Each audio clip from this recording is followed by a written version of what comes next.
Grant, I'm kicking myself for not realizing that the Cinderella tournament was right here in front of us the entire time. And that's the McNeese Cowboys. When John Fanta is interviewing Amir or a Khan, not even a player, when he's interviewing the damn manager, you got to know they're heading to the Sweet 16. Like, there's no doubt about it.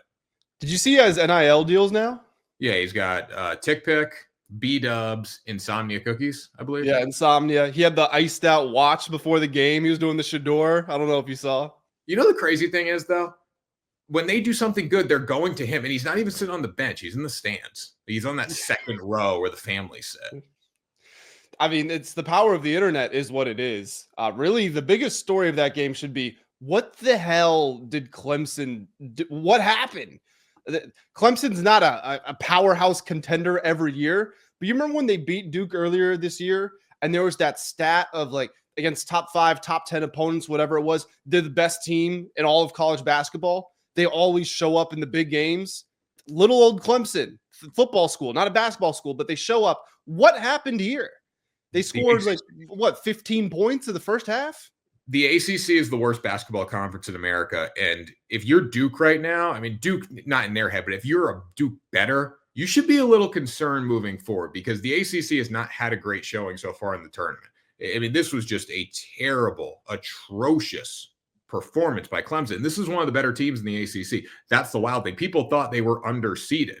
No. They should have been a freaking 16 seed the way they played. I think they were 1 for 12, 1 for 13 from 3 in the first half. They woke up late. Like the final score does not tell the story of that game. They only lost by a couple points, but I mean, they were down 11, I think, with a minute to go. They were down 20, I think, at one point, 25. Like it was bad. It's weird because the ACC, every year coming into the tournament, people say the ACC sucks, and the ACC has pretty much always overperformed. If you look at expected wins over the last few years, ACC dominates. But to your point, terrible showing. Now, Louisville, I'm going to cut them a little bit of slack because Creighton could beat pretty much anybody. They were just doing whatever they wanted. And that was a really tough draw. If Louisville gets seeded as a 3 or a 4 seed like they probably deserve to be, then Louisville would probably be playing in the round of 32, but they didn't. And as you said, it's a rough start for the ACC. And aside from Duke, honestly, the team with the most potential is what? UNC? They're gonna win today. I know we're recording today. We're focused on tomorrow, but I think they're winning today. Thing about Louisville is, though, and you can see it with all these teams, like the Big East teams in the tournament, they're a team, legitimate team. When you look at some of these ACC teams, it's just a couple stars. When Chucky Hepburn's not making the shots, they're terrible. The Texas the other night, I know they're an SEC team, but that wasn't a team. That was just stars shooting the ball. And when you get the teams, they're going to win down the stretch rather than just the stars. St. John's last night, really bad first half, come out, dominate the second half, but that is a team. Like you see them play together. And that's something McNeese did really well. I think they're going to have success against Purdue here. So the line opened 6.5. It dropped to 5.5. This is the kickoff to the Saturday games. McNeese going Sweet 16. I think they're a complete team, and Purdue had chances to lose to High Point, but they shut the door because really High Point kind of allowed them to. I think McNeese, if they played like they did yesterday, the way they played from 3, the way they played in the paint, and how efficient they were on offense in the second half, and not second half, but the second 10 minutes of the first half and the start of the second half, I think they're going to have no problems beating Purdue in this game. High Point is one of the worst basketball teams that I've ever seen. I don't know how they won 14 games in a row, whatever it was to finish the year. Watching them play Purdue, they didn't even try to rebound, missed a bunch of shots, had no idea how to generate good offense, and somehow they were right there in that game. And so what I'm looking at from this McNeese Clemson game was McNeese was the team that was out rebounding Clemson. They were the more physical team. If you take offensive rebounds out of the game of basketball, they don't exist. Purdue probably loses to High Point. And again, High Point was awful. So if McNeese can bring that level of physical intensity, and no, they're not as athletic as Purdue is, but Purdue's not a high-flying team. And once a year, we see this team. It's the underdog out of nowhere. You think they've got no hope, but they show up and they actually have players that can play on that level. Like it was FAU a couple of years ago. You look around, John L. Davis is at Arkansas, Vladislav Golden's at Michigan. These are legitimate power conference players that were just kind of hiding in plain sight. If McNeese shows up and they play with that level of physicality, intensity against Purdue, Purdue was terrible, and they can easily win that game.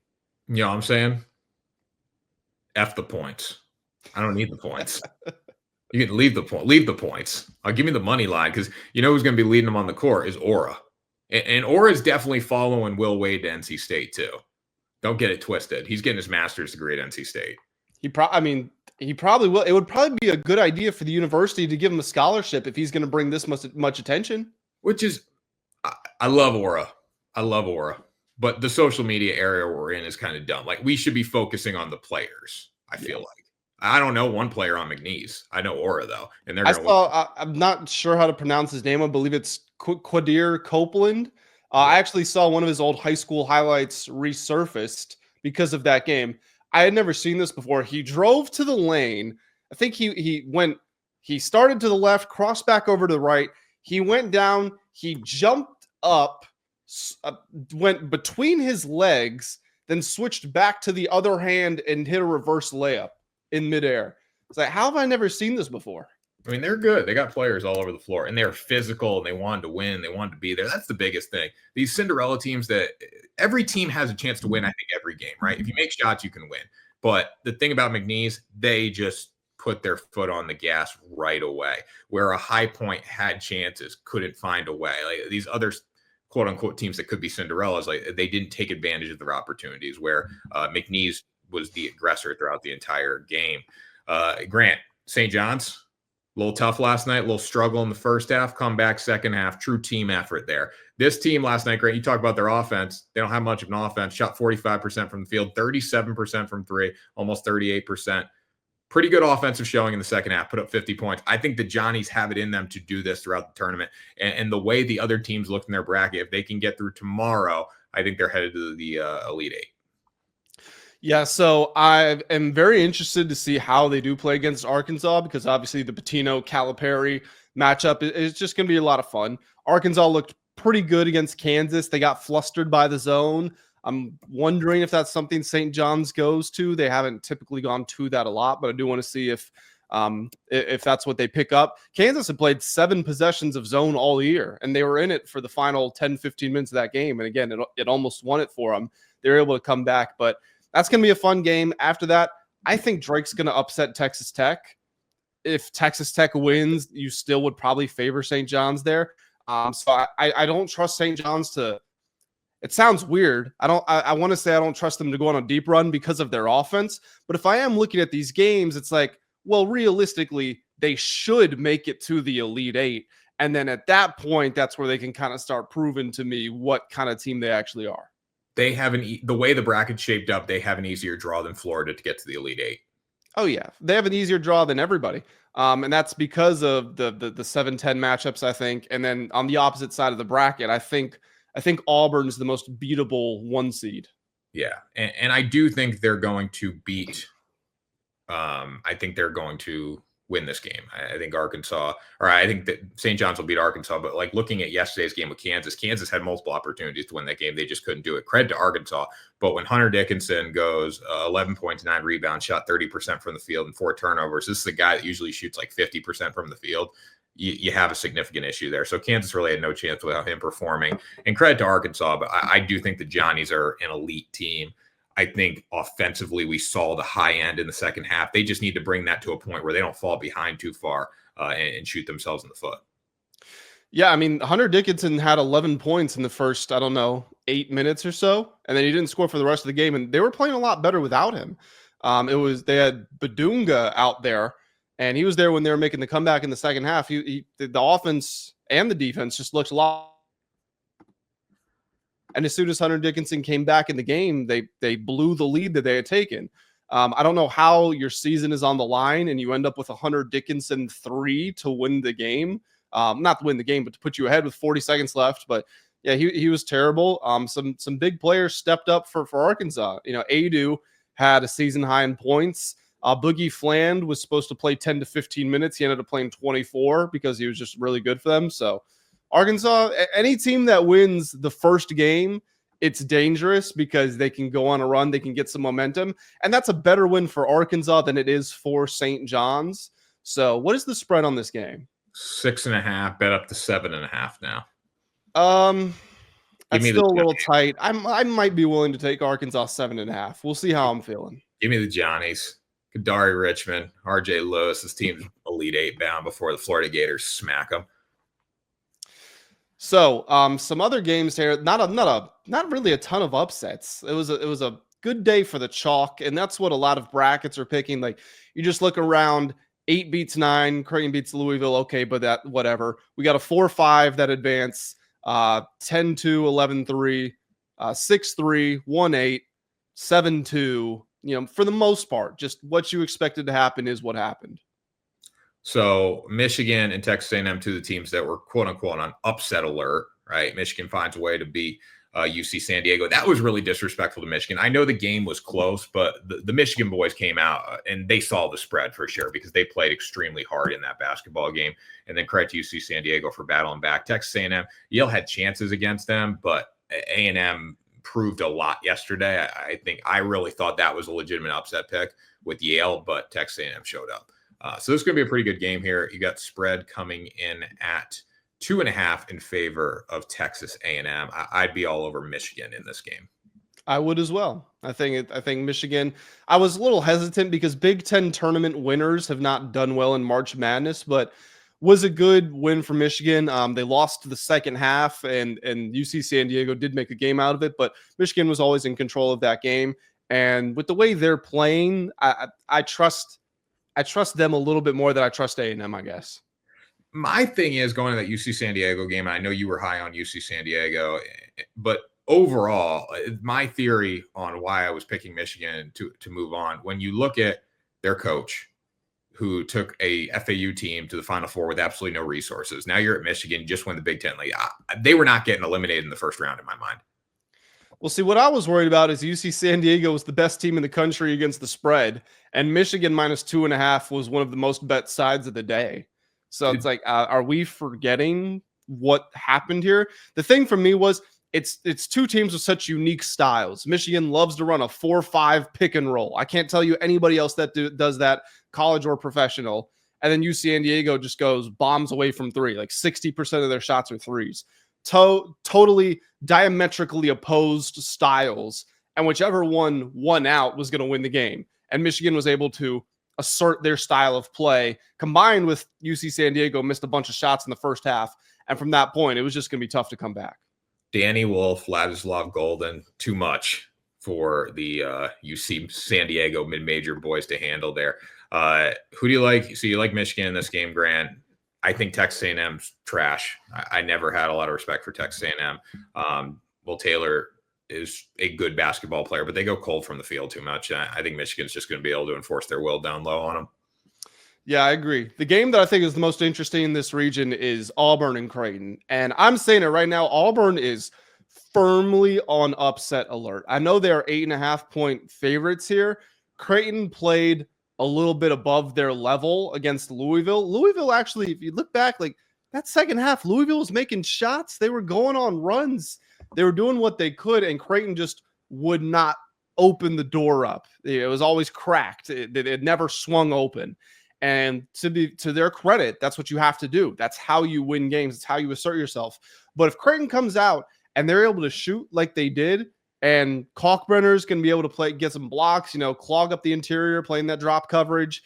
He's able to establish himself on the inside. That opens up space for the shooters, Ashworth and all those guys out there. This is very dangerous for Auburn, especially because Creighton has momentum. Great shooting night, great win over Louisville. They're going to be coming in confident, and Greg McDermott's an experienced coach in March Madness. Yeah, it's definitely a live upset pick, I would say. What Creighton did against Louisville was extremely impressive. They could have beaten anybody. If they shoot like that, they will beat anybody in this tournament. Not saying they're going to be able to repeat that over and over again, but they really shot the lights out of the gym, which was impressive. Auburn struggled a little bit with Alabama State in the first half. Towards the end of the first half, we were saying, hey, this could be a little bit of an upset.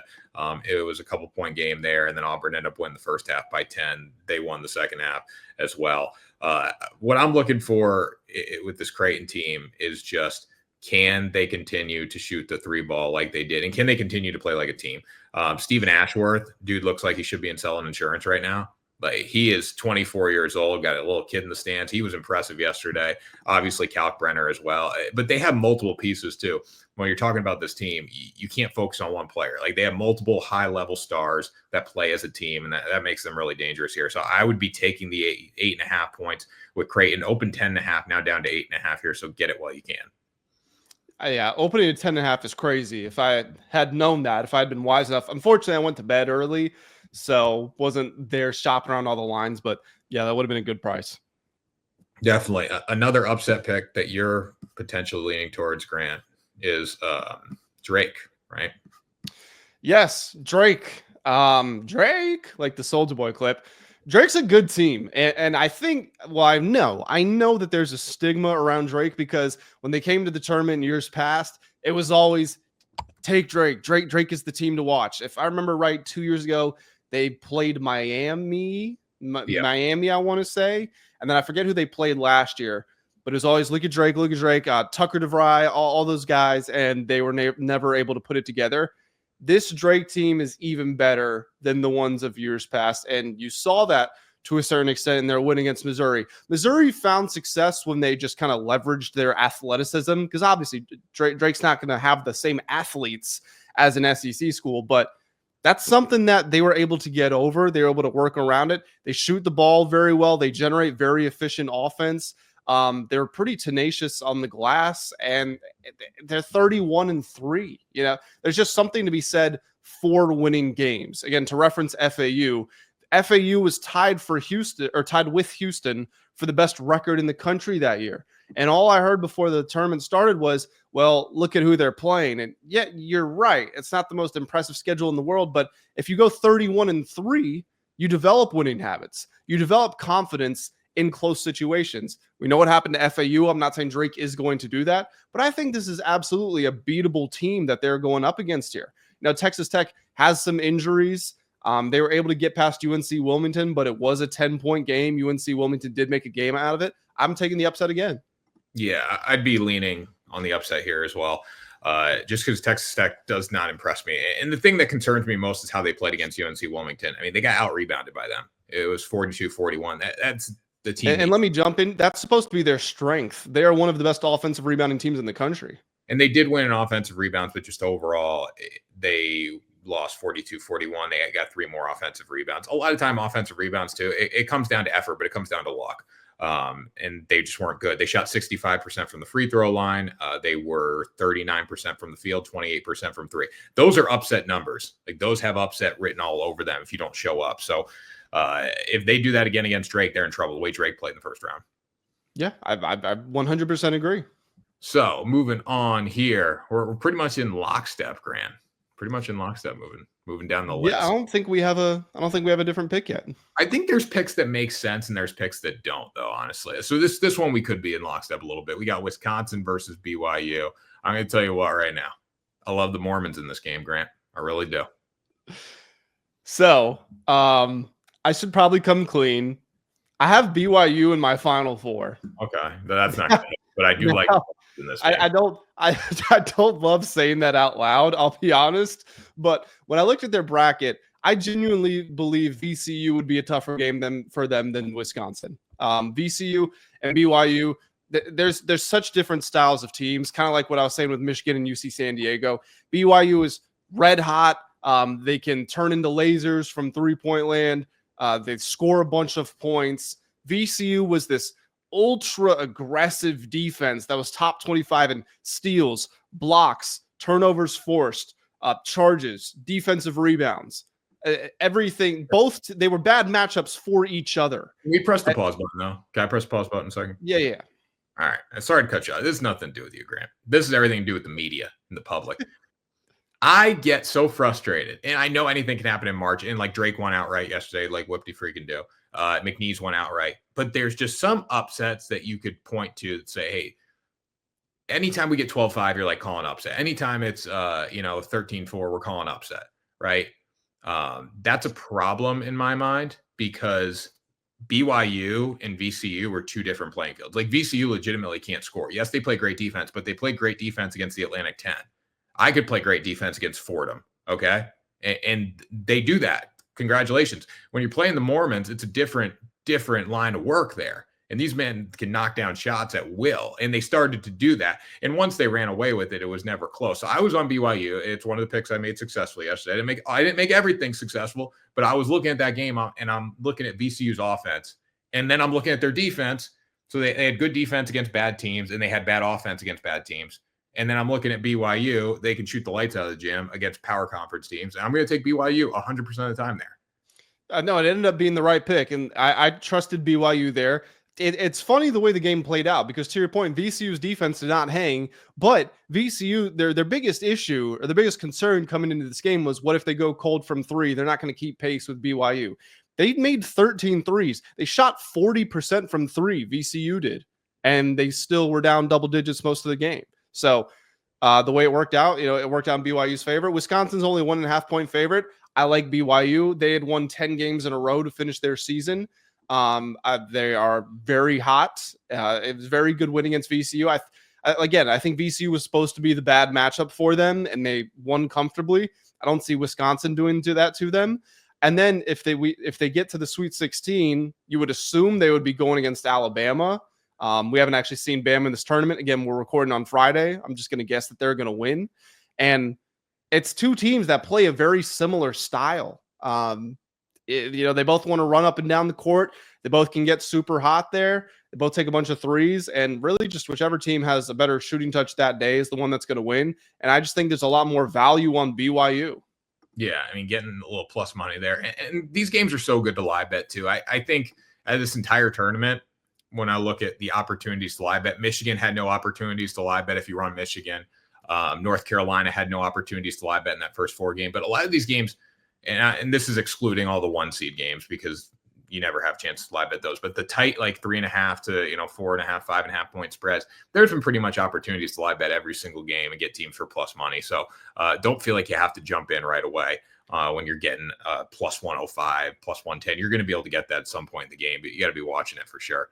So one of my live bets that I grabbed was, I was on Creighton. I had them picked in my bracket. I didn't bet them. I watched the first 5 minutes or so, and the score was tight. I think it was 8-7, but Creighton was generating a lot better offense. Louisville had already airballed 3 times, and I went to the odds, and they were essentially the exact same as they were before the game started. I got Creighton money line for plus 130, and I was like, give me on that. And of course, they ended up winning.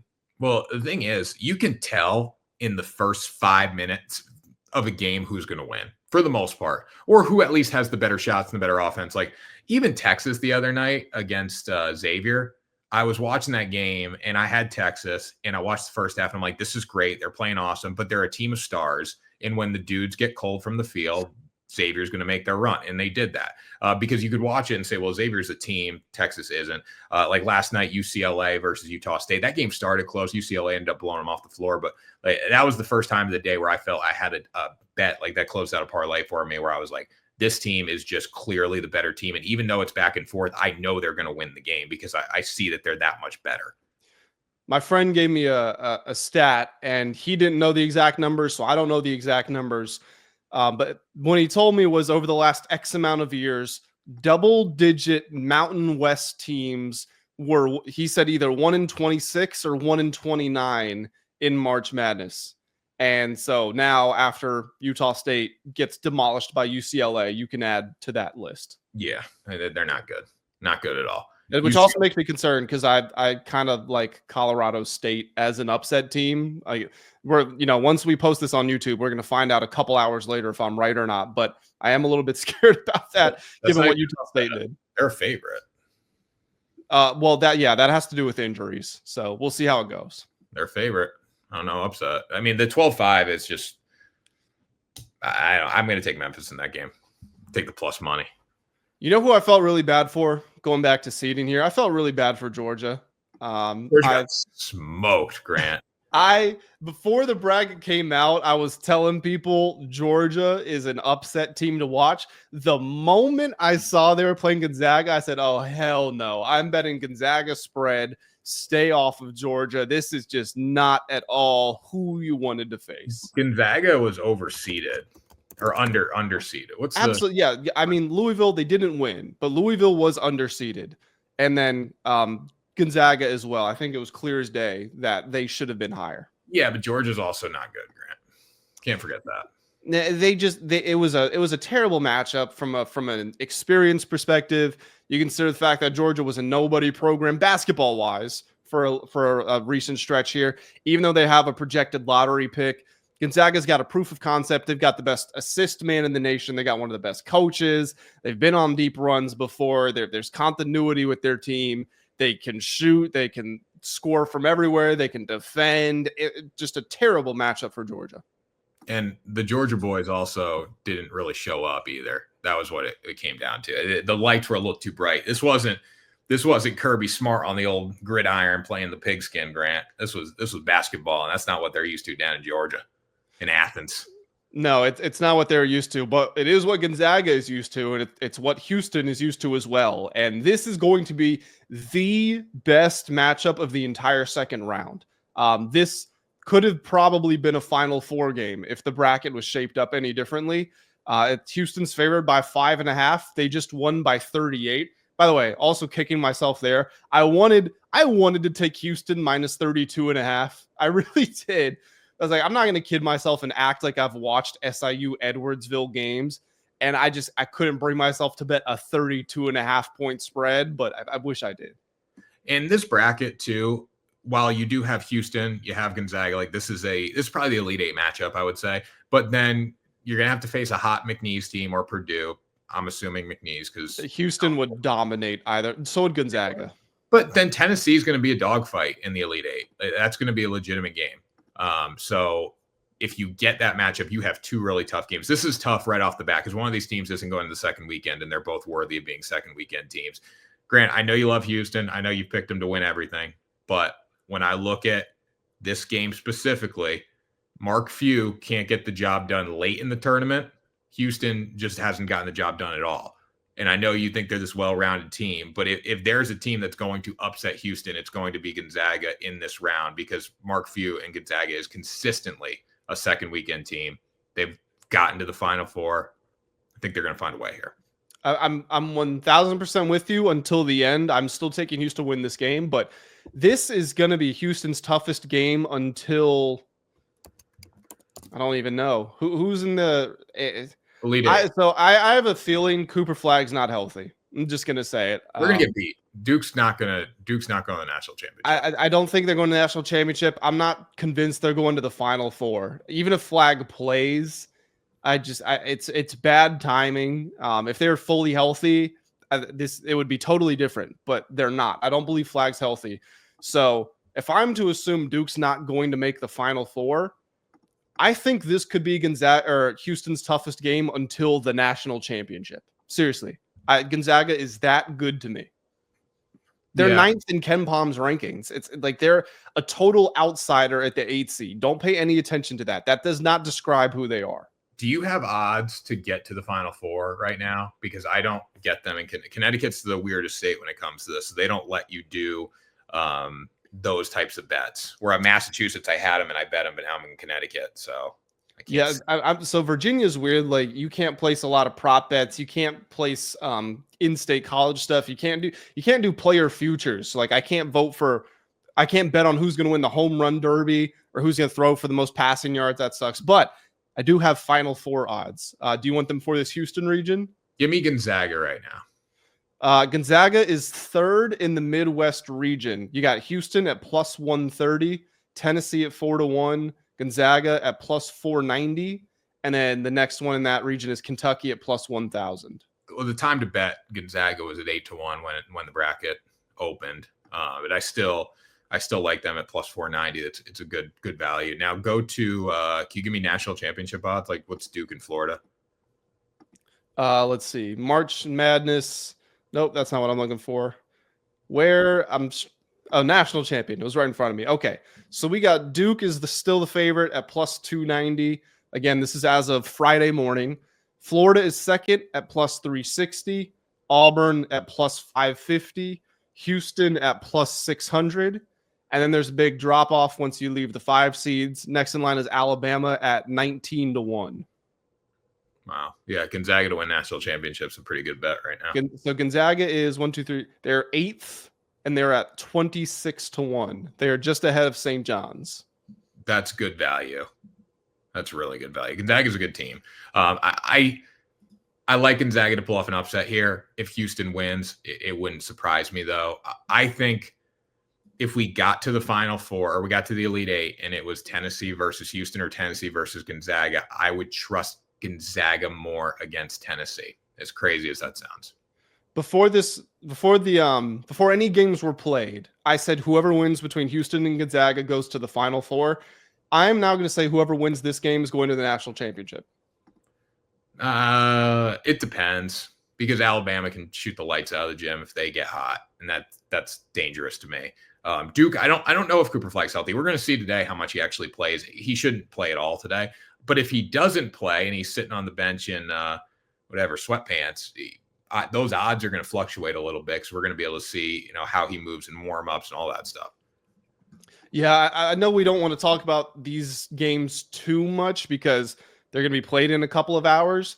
In my bracket, I picked Duke to lose to Arizona in the Sweet 16. Not at all because I think Arizona is a better team than them, but without Cooper Flag, knowing how physical Arizona has been recently, that's where I saw the upset. So this whole Flag injury thing made it very tough for me to fill out my bracket because, again, I don't believe he's fully healthy, but I don't know how healthy he actually is. So I struggled with where to figure that out and how to place them. So who are you taking, Grant, with the points? With the points, 5.5 points is not. I mean, both teams are going to be playing the free throw game. I guess Gonzaga with the points, but that's a narrow needle to thread. If I have Houston money line and Gonzaga plus 5.5. Yeah, it's a really narrow needle to thread, Grant. Very. Yeah, I mean, I don't know. I just it's hard for me to say that I would take Houston to cover 5.5, knowing Gonzaga can win this game. I'm not going to bet this game as a standalone. I have a futures on Houston. I'm just going to chill with that. All right, there it is. Matter of fact, what did I say Houston's national championship odds were? 6-1. Okay, I bet him at plus 750. They're down to 6-1. So there you go. I got Florida plus. I took him at plus 340, and then not plus 340. I took him at plus 410. Now they're plus 340. Also, I had them at 12-1 in a parlay. Grant, you'll love this parlay. You ready for it? $10 bonus bet. Okay. Florida to win national championship. Celtics to win the NBA Finals. Okay. Here's where it gets tough. Edmonton Oilers to win the Stanley Cup. They're picked third right now, but I don't think Canadians can win a Stanley Cup. Then Ravens to win the Super Bowl and Dodgers to win the World Series. It's got legs. Okay. It's got a lot of legs. What's the payout?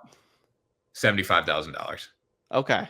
So not quite one of those life-changing ones, but a good payday. Pretty good one. So if Florida were to win, I guarantee if Florida wins the national championship, and then if the Edmonton Oilers won the hockey, the Celtics are the balls. We know that. They're going to be in the finals. You're getting a cash out. I bet you're getting $1,000 cash out at least if the Celtics were in the NBA Finals and the Oilers were in the Stanley Cup playoffs.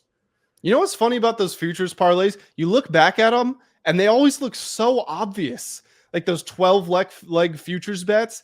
It's like, well, of course the Chiefs were going to win the Super Bowl. Of course the Dodgers were going to win the World Series. Man City was going to win the Premier League. Real Madrid, the Champions League. Why didn't I do that? But then you actually go to fill them out, and it's like, oh, this is actually kind of difficult. Well, it's always the favorites. Like you look back on these championships, and like I guarantee the national champion is going to be a 1 or a 2 seed here. Oh yeah, for sure. So it's like you could say, well, that makes sense. It's going to be the Celtics, the Thunder. Celtics or Thunder, Grant, at this point.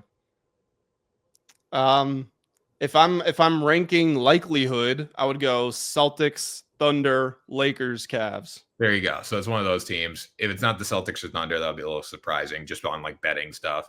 And then football wise, I mean, it's been the Chiefs the past few years. So it's been easy, except the Eagles last year, but the previous two, it's been the Chiefs. So those have been easy teams to work around for futures.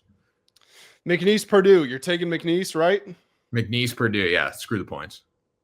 And then last game, Tennessee, UCLA. I know you said Houston's going to have a tough game when they face Tennessee. I have Tennessee in my bracket. One of my buddies warned me. He picked UCLA. He said Rick Barnes, and we all know this. Rick Barnes always chokes in March Madness.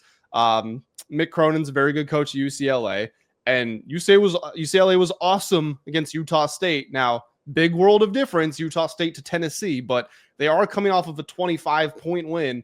Does do something for your confidence. I mean, they beat Utah State by more points than Tennessee beat Wofford. So this game could get a little bit hairy. I would probably take what UCLA did for me yesterday was they got a lot of money back because I made a lot of stupid bets. Like I live bet American on the first four was not my thing. I did take UNC to the Sweet 16. So they were 7-1, now 3-1. They win today. I'll probably hedge a little bit. But that was a good bet for me. Then I bet American. Then I live bet American. Then I live bet American again. So that didn't work.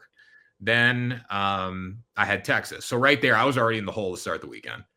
Then, a couple live bets go wrong for me. And then I need UCLA to get my money back. Like everything comes down to you. I bid a parlay and it was like, this is the game where you can get your money back. UCLA hit for me last night. So I think just out of that, I need to credit the Bruins there and take them plus 4.5. So I had UCLA minus 5.5 yesterday. I had Creighton money line and I had Arkansas money line. Those were kind of my big winners. And then to offset that, those were like picks I fully believed in, just going through making picks. I also had a Gonzaga money line, Clemson money line parlay, which I got screwed on by Clemson. But then I went ahead and I also took some big dogs. I took Montana. I took UNC Wilmington. I took a couple of those. Like you just hit one and you go positive for the whole day. And it's March Madness. You would think one of those happened. But again, it was a bunch of chalk yesterday. So we'll see if that changes moving forward. Yeah, definitely. So, Grant, who you taking? UCLA, Tennessee? I'll take Tennessee to win. I trust in them. But again, UCLA gave me a lot of warning signs. And there's the whole Mick Cronin versus Rick Barnes factor, which heavily favors Mick Cronin in UCLA. So not a game that I would be completely confident in, especially since Tennessee let Wofford hang around. I guess you get the early jitters out of the way, but I think it could end up being a pretty good game. I'm going to go UCLA plus 4.5. Okay. Anyways, that was the slate. The slate's really good on Saturday. It really is. And Sunday, obviously, we don't know who's going to be playing just yet, but there's just a lot of very good, very fun teams in this tournament. So I think there's going to be a lot of parity pretty much wherever we end up going, and I'm just looking forward to it. It was great. I was really tired yesterday. I've been working a lot of long hours for the last couple of weeks, and my girlfriend went to bed at like 10:15 or so, and I was down there on the couch hanging out. And even it got to the point where it was like 11:15, 11:30. And I was like, I'm going to go to sleep or go to bed early tonight, make sure I get some sleep. I was having so much fun. I was so relaxed on the couch watching the games that's all I wanted to do. It's a great day. The first day of the NCAA tournament, when you're of gambling age, is a really fun day. So like the high school kids that enjoy it now, just wait. Like it's going to be a lot of fun for you guys when you turn 21. It is. And if you guys are already 21 and you want to be locked into what we are doing here, please hit the like button, hit the subscribe button as well. Also, Tanner, we are yet to promo. If you want to go check out our picks, and let me just say, I'm in the 93rd percentile in the nation with my bracket right now. So maybe it would be a little bit wise to check out my picks. Go to WSN.com, home of the World Sports Network. You can see my picks, other people on the team, bunch of industry experts sharing our best bets, talking about games, and we have promo codes for these games. Caesars right now has an offer where you can win double on up to 10 of your bets. Fanatics has a $1,000 insurance bet. You can get a whole bunch of opportunities. Go over there if you have not already. WSN.com, the World Sports Network, and you can find them all right there. Go check it out, guys. World Sports Network. Subscribe to the show, like the show, share the show, get the show to the moon. And we will see you guys next time for another episode of Ride the Line.